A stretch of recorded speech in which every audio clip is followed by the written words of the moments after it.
Milí diváci, prajem vám príjemný večer, sledujete Hot News. Začneme informáciou, ktorá otriasla verejnosťou. Ja neverím vlastným vlasom. Počúvaj ma, ty šmejda jedna. Ty si chod na Twitter, tweetovať, ty Skyper.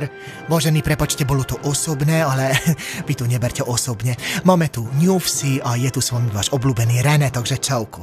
Rapper Psy má problém. Vyzerá to tak, že vyšlo najavo, že jeho najväčší hit už dávno pred ním existoval, pretože pred ním ho naspievali a zložili už v jednom kňazskom semináre. Tu je ukážka.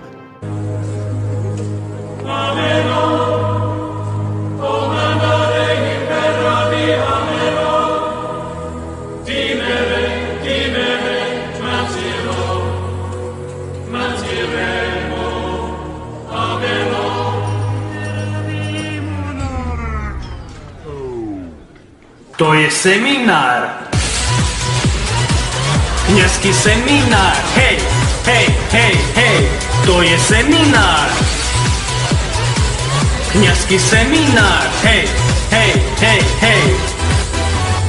Hej, je to super. Hej, hej, hej, hej. To je seminár. Hej, je to super. Hej, hej, hej, hej. Milí diváci, pokračujeme mimoriadnym spravodajstvom. Skupina detí v predškolskom veku sa stala obeťou útoku agresívnych kňazov. Odovzdávam slovo do štúdia. Zlaťa? Dôrazne poprosím režiu, aby dala tomuto šmejdovi stopku. Že stop.